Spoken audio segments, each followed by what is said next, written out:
ಹಂಪನಾರವರದು ಅವರದ್ದು ಜಡವಾದ ವಿದ್ವತ್ತಲ್ಲ, ಚೈತನ್ಯಶೀಲವಾದಂಥ ವಿದ್ವತ್ತು. ನಾಡೋಜ ಕಮಲಾ ಹಂಪನ ಅವರಿಗೆ ಶ್ರದ್ಧಾಂಜಲಿ ಸಲ್ಲಿಸುವಂಥ ಕಾರ್ಯವನ್ನು BMC ಪ್ರತಿಷ್ಠಾನ, ಕನ್ನಡ ಸಂಘರ್ಷ ಸಮಿತಿ ಮತ್ತು ಬೆಂಗಳೂರು ನಗರ ಜಿಲ್ಲಾ ಕನ್ನಡ ಸಾಹಿತ್ಯ ಪರಿಷತ್ತು ಒಟ್ಟಾಗಿ ಏರ್ಪಡಿಸಿದಂಥ ಕಾರ್ಯಕ್ರಮದಲ್ಲಿ ಪಾಲ್ಗೊಂಡಿರ್ತಕ್ಕಂಥ ಈ ಮೂರೂ ಸಂಘ ಸಂಸ್ಥೆ ಸಂಘಟನೆಗಳ ಎಲ್ಲ ಗೌರವಾನ್ವಿತ ಪದಾಧಿಕಾರಿಗಳೇ, ನುಡಿ ನಮನ ಸಲ್ಲಿಸಲಿಕ್ಕೆ ಆಗಮಿಸಿರ್ತಕ್ಕಂಥ ಎಲ್ಲ ಗಣ್ಯರೇ ಮತ್ತು ಪಾಲ್ಗೊಂಡಿರ್ತಕ್ಕಂಥ ಎಲ್ಲ ಹಿರಿಯರೇ, ಸಹೃದಯರೇ,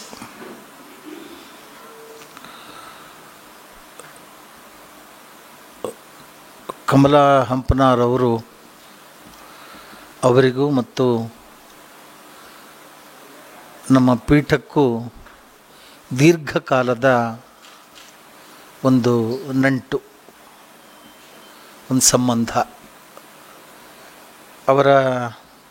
ಕಮಲಾ ಹಂಪನ ಅವರ ಯಜಮಾನರಾದಂಥ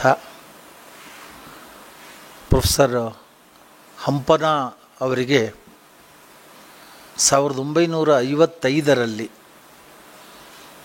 ಈ ಪೀಠದ ಹಿಂದಿನ ಗುರುಗಳಾಗಿದ್ದಂಥ ಶ್ರೀ ಜಚನಿಯವರು ಪ್ರಶಸ್ತಿಯನ್ನು ನೀಡಿ ಸಾರ್ವಜನಿಕವಾಗಿ ಗೌರವಿಸ್ತಾರೆ. 1955ನೇ ಇಸ್ವಿಯಲ್ಲಿ.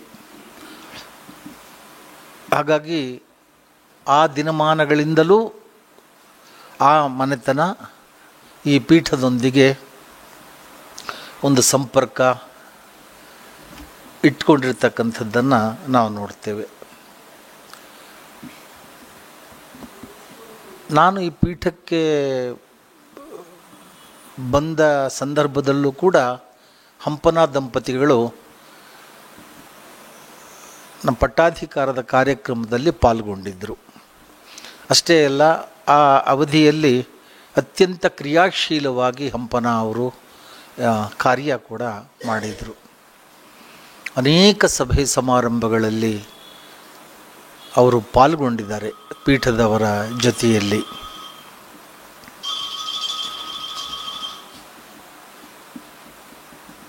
ನಾನು ಬಂದ ಮೇಲೂ ಕೂಡ ಆ ಒಂದು ಸೌಹಾರ್ದ, ಆ ಸಂಪರ್ಕ, ಆ ಸಂಬಂಧ, ಸದ್ಭಾವನೆಗಳು ಮುಂದುವರೆದುಕೊಂಡು ಬಂದಿದೆ ಅಂತಕ್ಕಂಥದ್ದನ್ನು ನಾನು ಇಲ್ಲಿ ಹೇಳಲಿಕ್ಕೆ ಬಯಸ್ತೇನೆ. 88 ವರ್ಷಗಳ ಕಾಲ ಜೀವಿಸಿದ್ದ ಕಮಲಾ ಹಂಪನರವರು ತೀರ ಈಚೆಗೆ ನಮ್ಮನ್ನು ಅಗಲಿದ್ದಾರೆ.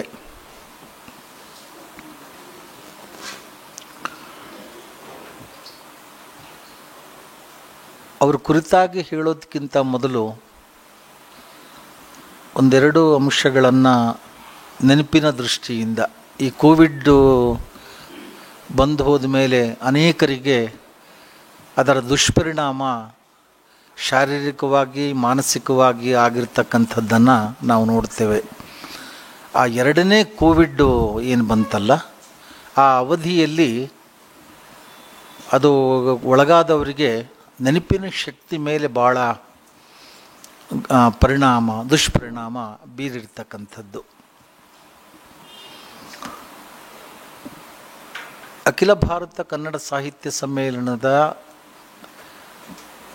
ಅಧ್ಯಕ್ಷರಾದಂಥ ಮಾನ್ಯರು ಯಾರೇ ಆಗಲಿ ಹೋಗಲಿ, ಸ್ವತಃ ಕೇಂದ್ರ ಸಾಹಿತ್ಯ ಪರಿಷತ್ತು ಅಂಥವರಿಗೆ ಶ್ರದ್ಧಾಂಜಲಿಯನ್ನು ಸಲ್ಲಿಸ್ತಕ್ಕಂಥ ಒಂದು ಕಾರ್ಯವನ್ನು ಇಟ್ಕೊಳ್ಬೇಕು. ಎರಡನೇದು, ಕೇಂದ್ರ ಸಾಹಿತ್ಯ ಪರಿಷತ್ತು ಅಖಿಲ ಭಾರತ ಸಾಹಿತ್ಯ ಸಮ್ಮೇಳನದ ಅಧ್ಯಕ್ಷರಾದಂಥ, ಆದರೆ ಆ ಗೌರವಕ್ಕೆ ಪಾತ್ರರಾದಂಥ ಸಾಹಿತಿಗಳು ಪ್ರತಿ ವರ್ಷ ಅವರದೊಂದು ಸ್ಮರಣೆ ಆಗೋ ಹಾಗೆ ಆ ಕಾರ್ಯವನ್ನು ಕೂಡ ಅವರು ಮಾಡಬೇಕು. ಇಲ್ಲದಿದ್ದರೆ ನಗರ ಜಿಲ್ಲಾ ಇದಕ್ಕೆ ವಹಿಸ್ಕೊಡ್ಬೇಕು, ಒಬ್ಬರಿಗೆ ವಹಿಸ್ಕಾದರೂ ಕೊಡಬೇಕು. ಈ ಕಾರ್ಯವನ್ನು ನಮ್ಮ ಪರವಾಗಿ ನೀವು ಮಾಡಿ ಅಂತ ಆಗಾದರೂ ಮಾಡಬೇಕು. ಯಾಕೆ ಇದನ್ನು ಹೇಳ್ತೀನಿ ಅಂದರೆ, ಕೆಲವರು ನೆನಪಿಗೆ ನೋಡಿ, ಒಂದು BMC ಅವರ ಹೆಸರಿನಲ್ಲಿ MV ಸೀತಾರಾಮಯ್ಯನವರು ಆಯಿತು ಒಂದು ಪ್ರತಿಷ್ಠಾನ ಮಾಡಿ ಅವರ ಹೆಸರು ಉಳಿಯೋ ಹಾಗೆ ಮಾಡಿದರು. ನೋಡಿ, ತುಂಬ ಜನ ಮಹನೀಯರು ದುಡಿದಿದ್ದಾರೆ ಸಾಹಿತ್ಯಿಕವಾಗಿ, ಸಾಂಸ್ಕೃತಿಕವಾಗಿ. ಈ ನಾಡು ನುಡಿಯನ್ನು ಕಟ್ಟಿ ಬೆಳೆಸೋದರಲ್ಲಿ ಅನೇಕರ ತ್ಯಾಗ ಇದೆ, ಪರಿಶ್ರಮ ಇದೆ. ಈಗ ಅಂಥವರ ನೆನಪುಗಳು ಇಲ್ಲ. ಈಗ ಯಾರೋ ಅವರ ಹೆಸರಿನಲ್ಲಿ ಸಂಘಟನೆ ಮಾಡಿಕೊಂಡು ಸಂಸ್ಥೆ ಮಾಡಿಕೊಂಡಿದ್ದರೆ ಅವರೇನೋ ವರ್ಷಕ್ಕೊಮ್ಮೆ ಕಾರ್ಯಕ್ರಮಗಳು ಏನೋ ಮಾಡ್ಕೊಂಡು ನೆನೀತಾರೆ. ಆದರೆ ಅಂಥವರನ್ನು ಸ್ಮರಿಸಿಕೊಳ್ತಕ್ಕಂಥ ಒಂದು ಕಾರ್ಯ ನಿರಂತರವಾಗಿ ನಡಿಬೇಕು.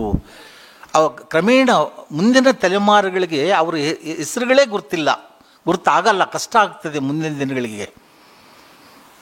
ಆ ರೀತಿ ಆಗಬಾರ್ದು ಅನ್ನೋ ಕಾರಣಕ್ಕೆ ಸಾಹಿತ್ಯ ಪರಿಷತ್ತಿನಂಥ ಒಂದು ಕನ್ನಡಕ್ಕಾಗಿಯೇ ಇರತಕ್ಕಂಥ ಒಂದು ಸಂಸ್ಥೆ, ಆ ಹಿರಿಯ ಚೈತನ್ಯಗಳ ಹೆಸರು ಸದಾಕಾಲ ನೆನಪು ಆಗುವ ಹಾಗೆ ಮಾಡಬೇಕು ಅಂತ ನನಗನ್ಸೋದು. ಕಾರಂತರ ಹೆಸರಿನಲ್ಲಿ ಎಲ್ಲೂ ಸಂಘಟನೆ ಇಲ್ಲ. ಅವರ ಸಾಹಿತ್ಯನ ಮಾರಾಟದ ದೃಷ್ಟಿಯಿಂದ ಮರುಮುದ್ರಣಗಳು ಮಾಡ್ತಿರ್ಬೋದು, ಅದರಲ್ಲಿ ಮತ್ತು ಜನಪ್ರಿಯ ಈಗಿನ ಓದುಗರ ದೃಷ್ಟಿ ಇಟ್ಟುಕೊಂಡು ಕೆಲವನ್ನ. ಆದರೆ ಅದೇ ಥರ ಮಾಸ್ತಿ ಹೆಸರಿನಲ್ಲಿ ಒಂದು ಸಂಸ್ಥೆ ಇದೆ, ಅವರೇನೋ ಪಾಪ ಆ ದೊಡ್ಡ ಕಾರ್ಯ ಮಾಡ್ತಿದ್ದಾರೆ ನೋಡಿ. ಇಲ್ಲಿ BMC ಅವರ ಹೆಸರಿನಲ್ಲಿದೆ, ಕುವೆಂಪು ಅಂಥವ್ರದ್ದು ಇದೆ. ಈಗ ಅಲ್ಲೊಬ್ಬರು ಮಹನೀಯರು ಬಿಟ್ಟರೆ ಎಷ್ಟು ಜನ ಎಂಥೆಂಥ ಮಹನೀಯರು ದುಡಿದಿದ್ದಾರೆ, ಕಾರ್ಯ ಮಾಡಿದ್ದಾರೆ ಈ ಕನ್ನಡ ನಾಡು ನುಡಿ ಬಗ್ಗೆ. ಹಾಗಾಗಿ ಅವ್ರನ್ನ ಸ್ಮರಣೆ ಆಗಬೇಕು, ಅವರ ಹೆಸರು ಮರೆಯಾಗಬಾರ್ದು. ಹೊಸ ತಲೆಮಾರುಗಳಿಗೂ ಕೂಡ ಅವರ ಹೆಸರು, ಅವರ ಸಾಧನೆ, ಅವರು ಎಲ್ಲ ಕಾಲಕ್ಕೂ ಅವರು ಸ್ಫೂರ್ತಿದಾಯಕರು. ಕನ್ನಡ ಇರೋವರೆಗೂ ಅವರ ಸೇವೆಯನ್ನು ಒಂದು ಸ್ಮರಿಸಬೇಕಾದಂಥ ಹೊಣೆ. ಹಾಗಾಗಿ ಅದಕ್ಕೆ ಆಸಕ್ತಿ ವಹಿಸಿದರೆ ಒಳ್ಳೆಯದು. ಸಾಹಿತ್ಯ ಪರಿಷತ್ತು ಒಂದು ಸಮಗ್ರವಾಗಿ ಅಂಥ ನಾಡು ನುಡಿಯನ್ನು ಕಟ್ಟಿ ಬೆಳೆಸಿದಂಥ, ನಮ್ಮ ಸಾಹಿತ್ಯ ಸಂಸ್ಕೃತಿಗೆ ವಿಶೇಷವಾದಂಥ ಕೊಡುಗೆ ಸಲ್ಲಿಸಿದಂಥ ಮಹನೀಯರು ಅಂಥವ್ರನ್ನ ನೆನಪಿಸ್ಕೊಳ್ತಕ್ಕಂಥ ಕೆಲಸ ಪರಿಷತ್ತು ಆಗಬೇಕು, ಮಾಡಬೇಕು ಅಂತಕ್ಕಂಥದ್ದು. ಈಗ ಸಾಹಿತ್ಯದ ವಿವಿಧ ಪ್ರಕಾರಗಳಲ್ಲಿ ಮಹಿಳಾ ಸಾಧಕಿಯರು ಏನು ಕಡಿಮೆ ಇಲ್ಲ ಕರ್ನಾಟಕದಲ್ಲಿ.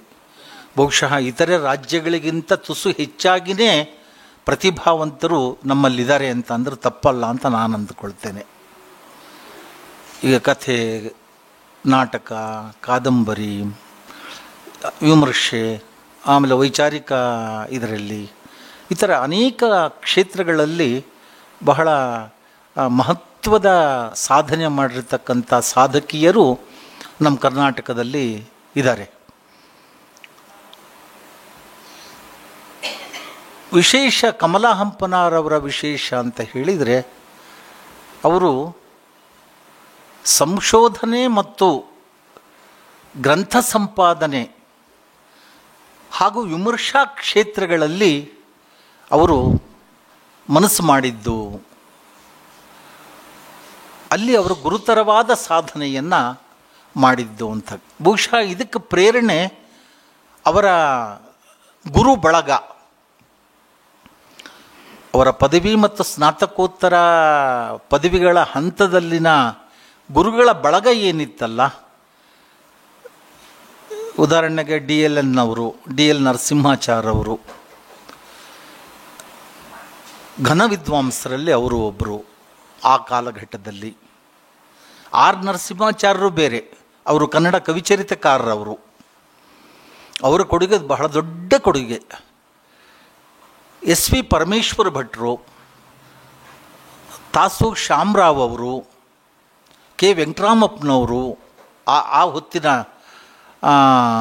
ಅವರ ಗುರುಬಳಗದಲ್ಲಿದ್ದಂಥ ತೀನಂಶಿಯವರು, ಬಹುಶಃ ಆ ಕಾಲದ ಆ ವಿದ್ವತ್ ಪರಿಸರ, ಅವರ ಪ್ರಭಾವ ಇವ್ರ ಮೇಲೆ ಆಯಿತು. ಇವರು ಮತ್ತು ಆ ಕಾಲಘಟ್ಟದ ಅವರ ವಿದ್ಯಾರ್ಥಿಗಳ ಏನೇನು ಇದ್ರಲ್ಲ ಎಲ್ಲ, ಅವ್ರ ಮೇಲೆ ಬಹಳ ಗಂಭೀರವಾದಂಥ ಪ್ರಭಾವ, ಪ್ರೇರಣೆಗಳನ್ನು ಬೀರಿದವರು ಆ ವಿದ್ವತ್ ವಲಯದ ಸಾಧಕರು. ಬಹುಶಃ ಹಾಗಾಗಿ ಅವರು ಈ ಸಂಶೋಧನೆ ಕಡೆಗೆ ಹೆಚ್ಚು ಒಲವು ಬೆಳೆಸ್ಕೊಂಡು ಕಾಣಿಸುತ್ತೆ. ಮತ್ತು ಗ್ರಂಥ ಸಂಪಾದನೆಯಂಥ ಕಠಿಣ ಕಾರ್ಯವನ್ನು ಅದರಲ್ಲೂ ಅವರು ತೊಡಗಿಸಿಕೊಂಡನ್ನು ನೋಡ್ತೇವೆ. ಅವರು ಎಲ್ಲ ಪ್ರಕಾರಗಳಲ್ಲೂ, ಬಹುಪಾಲು ಎಲ್ಲ ಪ್ರಕಾರಗಳಲ್ಲೂ ಅವರು ಕೃಷಿ ಮಾಡಿದ್ದಾರೆ. ಕವನಗಳಿಂದ ಹಿಡಿದು, ವಚನಗಳಿಂದ ಹಿಡಿದು, ಕಥೆ, ನಾಟಕ, ಬಾನುಲಿ ರೂಪಕಗಳು, ಜೀವನ ಚರಿತ್ರೆಗಳು, ಶಿಶು ಸಾಹಿತ್ಯದಿಂದ ಪ್ರಬುದ್ಧ ಸಾಹಿತ್ಯದವರೆಗಿನ ಹಲವು ಪ್ರಕಾರಗಳಲ್ಲಿ ಅವರು ಕೆಲಸ ಮಾಡಿದ್ದಾರೆ. ಅವರ ವಿಶೇಷ ಕೊಡುಗೆ ಏನು? ಅವ್ರನ್ನ ನಾವು ನೆನೆಯಬೇಕಾದಂಥ ವಿಶೇಷವಾದಂಥ ಕೊಡುಗೆ ಅಂದರೆ, ಅವರು ಮಹಿಳೆಯಾಗಿ ಕಠಿಣತರವಾದಂಥ ಒಂದು ಸಂಶೋಧನಾ ಸಂಪಾದನಾ ಕ್ಷೇತ್ರವನ್ನು ಆಯ್ಕೆ ಮಾಡಿಕೊಂಡು ಅದರಲ್ಲಿ ಅವರು ಸತ್ವಪೂರ್ಣವಾದ ಕೃತಿಗಳನ್ನು ನೀಡಿದ್ದಾರೆ ಅನ್ನುವಂಥದ್ದು. ನೋಡಿ, ನಮ್ಮ ಆಹಾರದಲ್ಲಿ ನಾವು ಬಯಸ್ತೇವೆ, ಆಹಾರ ಶುಚಿಯಾಗಿರಬೇಕು, ರುಚಿಯಾಗಿರಬೇಕು. ಅಷ್ಟೇ ಸಾಕಾ? ಬರೀ ಶುಚಿಯಾಗಿದ್ದರೆ, ರುಚಿಯಾಗಿದ್ದರೆ ಪೂರ್ಣತೆ ಸಿಗುತ್ತಾ? ಇಲ್ಲ, ಸತ್ವಪೂರ್ಣವಾಗಿರಬೇಕು. ಶುಚಿಯಾಗಿರಬೇಕು, ರುಚಿಯಾಗಿರಬೇಕು, ಸತ್ವಪೂರ್ಣವಾಗಿರಬೇಕು. ಹಾಗೆ ಸಾಹಿತ್ಯ ಕೂಡ ಶುಚಿಯಾಗಿರಬೇಕು, ಸತ್ವಪೂರ್ಣವಾಗಿರಬೇಕು.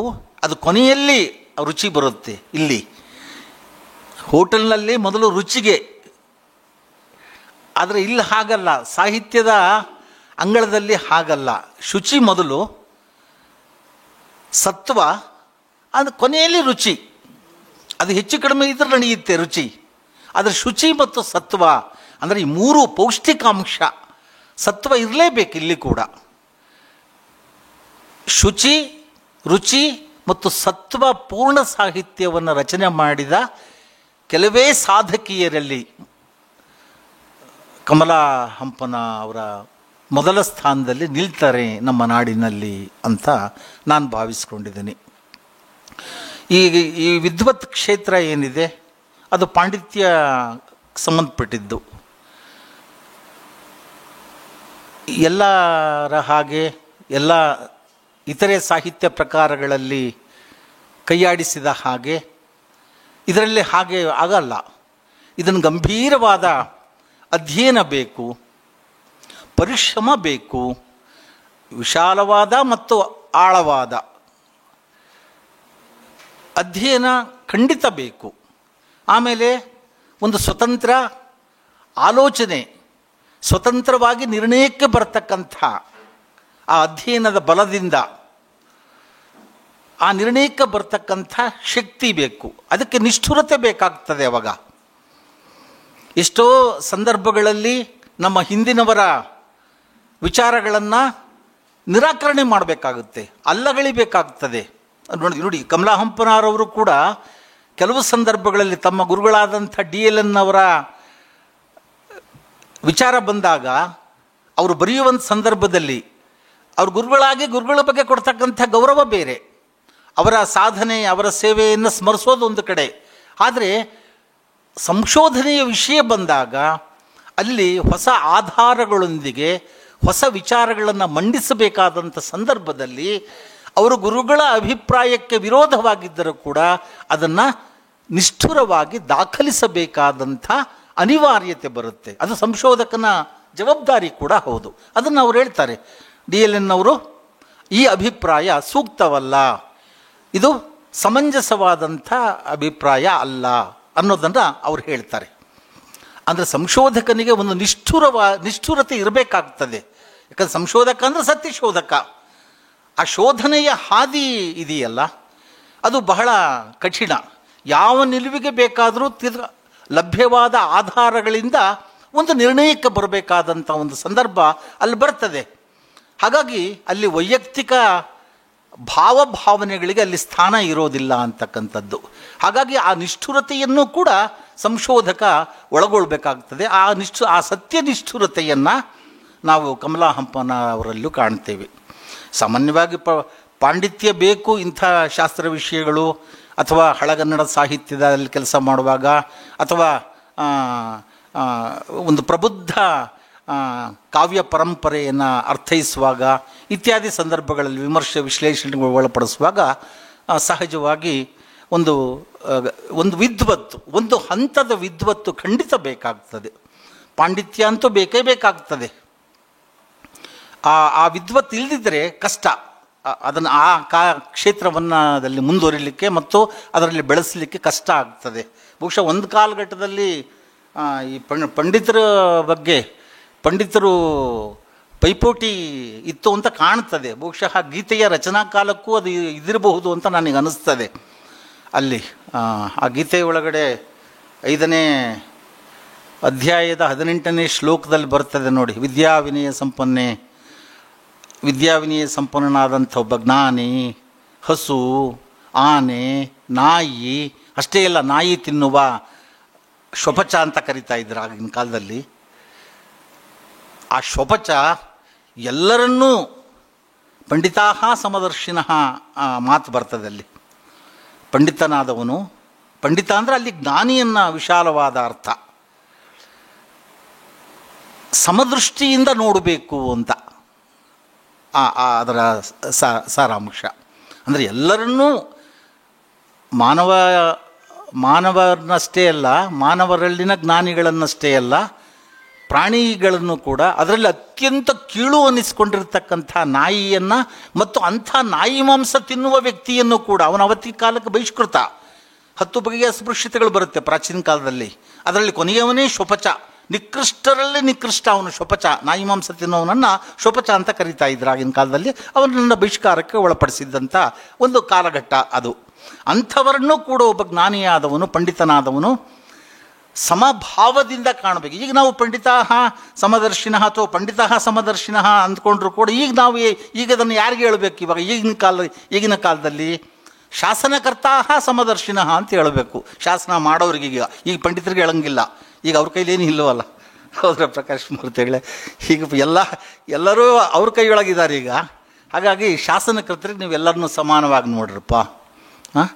ಎಲ್ಲರನ್ನೂ ಯಾರಿಗೆ ಏನೇನು ಸೂಕ್ತವಾದಂಥ ಇದನ್ನು ಕೊಡಬೇಕು, ಅನುಕೂಲಗಳನ್ನು ಮಾಡಿಕೊಡಿ, ತಾರತಮ್ಯ ಮಾಡಬೇಡಿ, ಎಲ್ಲರನ್ನೂ ಕಾಪಾಡ್ರಿ, ಎಲ್ಲರನ್ನೂ ಒಟ್ಟಿಗೆ ತಗೊಂಡು ಹೋಗ್ರಿ ಅಂತ ಹೇಳಬೇಕಾಗಿರೋದು ಶಾಸನಕರ್ತರಿಗೆ ಇವತ್ತಿನ ಕಾಲಘಟ್ಟ ಇದಕ್ಕೆ. ಆದರೆ ಅಲ್ಲಿ ಒಂದು ಎಚ್ಚರಿಕೆ ಇದೆ, ಆ ಹಿನ್ನೆಲೆಯಲ್ಲೂ ಎಚ್ಚರಿಕೆ ಇದೆ.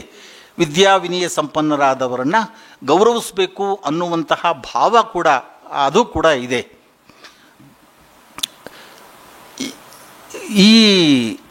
ಈ ಪಾಂಡಿತ್ಯ ಕ್ಷೇತ್ರ, ವಿದ್ವತ್ ಕ್ಷೇತ್ರ ಇದೆಯಲ್ಲ, ಇದು ಜಡವಾದ ವಿದ್ವತ್ತಲ್ಲ, ಜಡವಾದ ಪಾಂಡಿತ್ಯ ಅಲ್ಲ.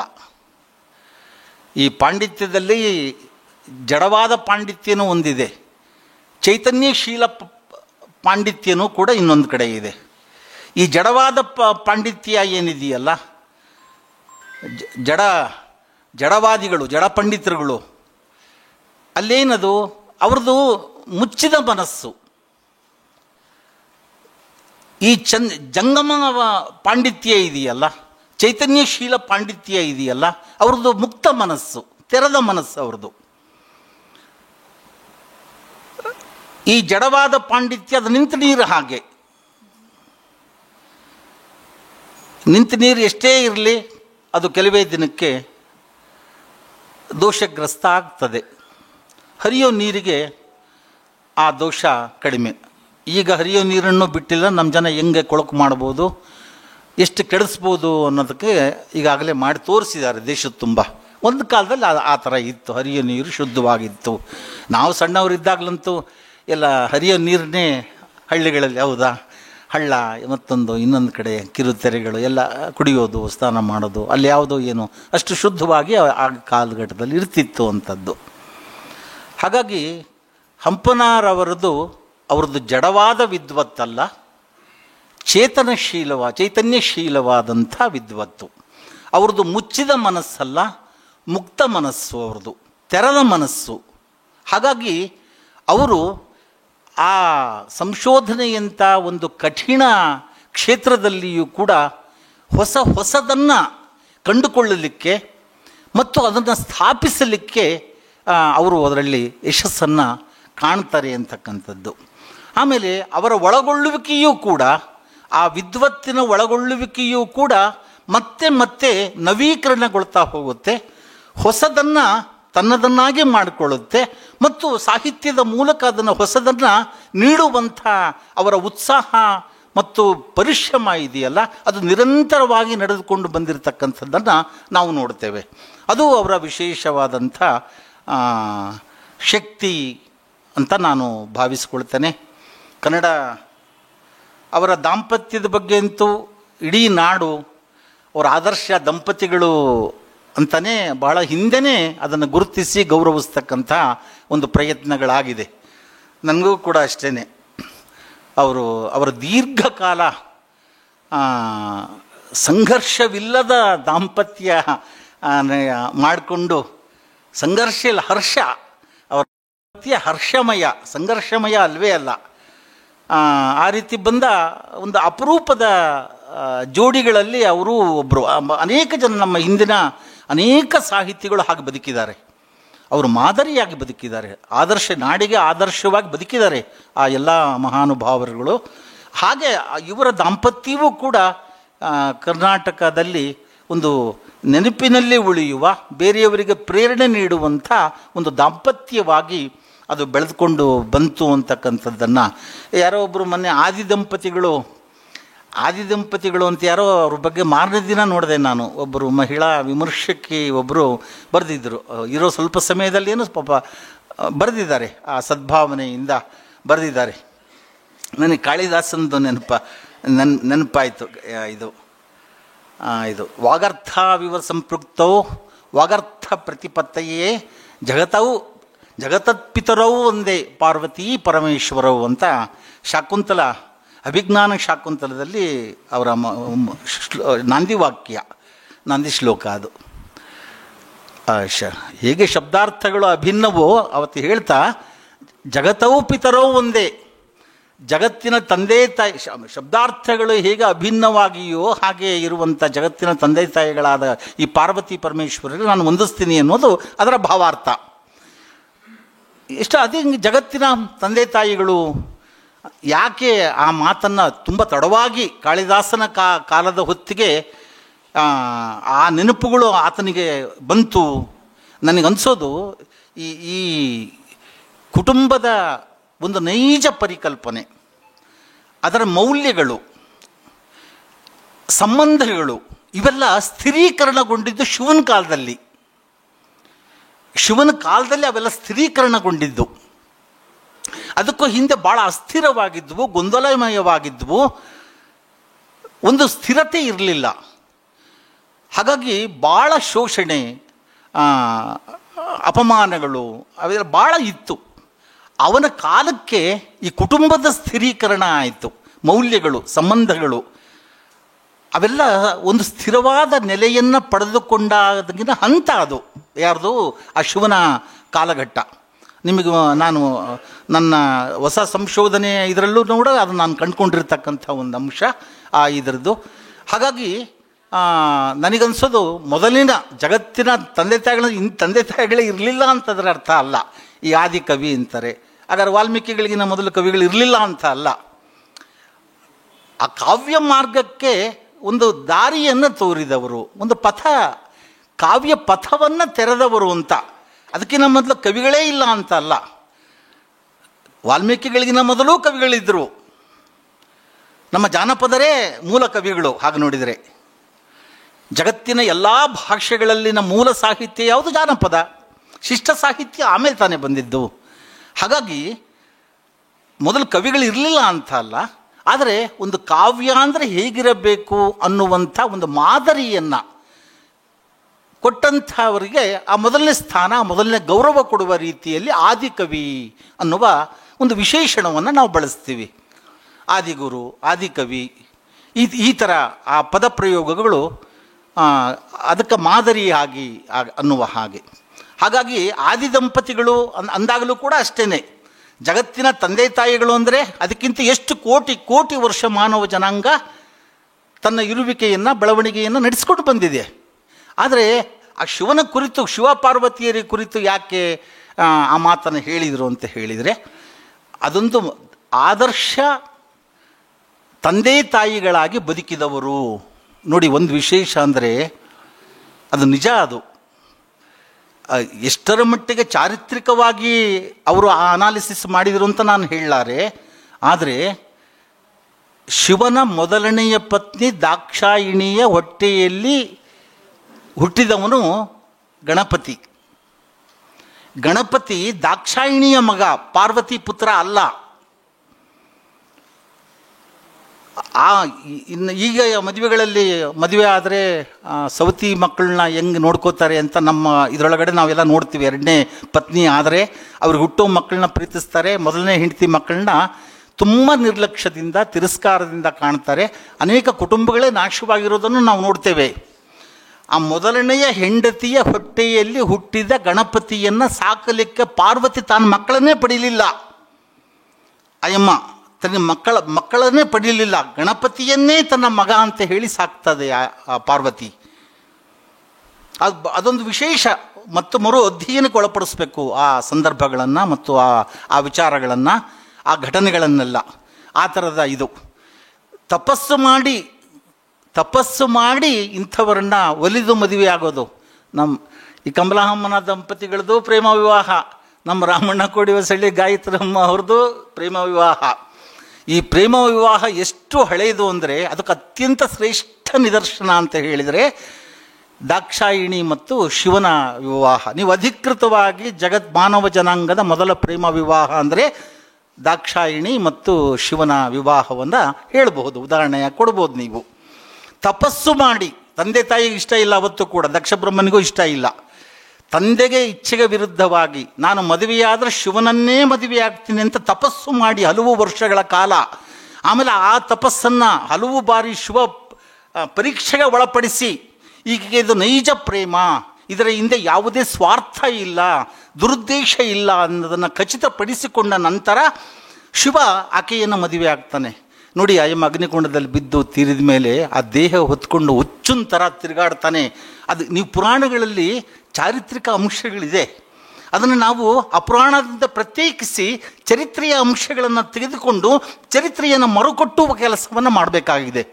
ಅಷ್ಟರ ಮಟ್ಟಿಗೆ ಹುಚ್ಚನ ಹಾಗೆ ಹೆಗಲ ಮೇಲೆ ಪುರಾಣಗಳಲ್ಲಿ ಏನು ಬರುತ್ತೆ, ಅದರ ಅಲ್ಲ, ಅರ್ಧನಾರೀಶ್ವರ ಅದು ಬೇರೆ, ಅದು ಶೈವ, ಇದು ಶಾಕ್ತ ಶೈವದಲ್ಲಿ ಒಂದಾದರ ಸಂಕೇತ. ಅದು ಶಾಕ್ತ ಪರಂಪರೆ ಶೈವದಲ್ಲಿ ವಿಲೀನವಾದದರ ಸಂಕೇತ ಅರ್ಧನಾರೀಶ್ವರ. ಅದು ಶಿವಶಕ್ತಿ ಒಂದಾಯಿತು ಅಂತ, ಅದು ಬೇರೆ.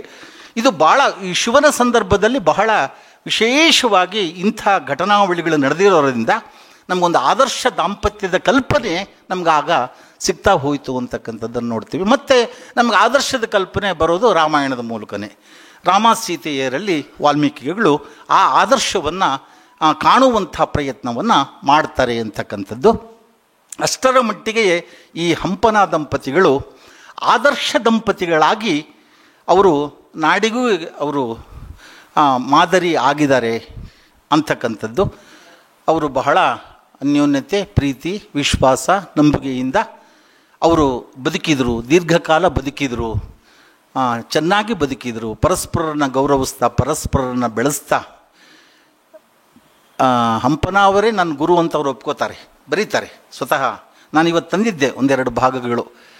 6 ತಿಂಗಳ ಹಿಂದೆ ಸ್ವತಃ ಬಂದು ಮಠಕ್ಕೆ ಬಂದು ಬೆಳಗಿನ ಬೆರಗು 13ನೇ ಸಂಪುಟ 14ನೇ ಸಂಪುಟ 2 ಪುಸ್ತಕಗಳನ್ನು ಕೊಟ್ಟು 2 ಪುಸ್ತಕಗಳನ್ನು ನಾನು ಓದಿದ್ದೆ. ಅಭಿಪ್ರಾಯ ತಿಳಿಸಲಿಕ್ಕೆ ನನಗೆ ಆಡಿಟ್ ವರ್ಕ್ ಬಂತು, ಅದರಲ್ಲಿ ನಾನು ತೊಡಗಿಕೊಂಡೆ. ಭಾಳ ಮಹತ್ವದ ಕೃತಿಗಳು.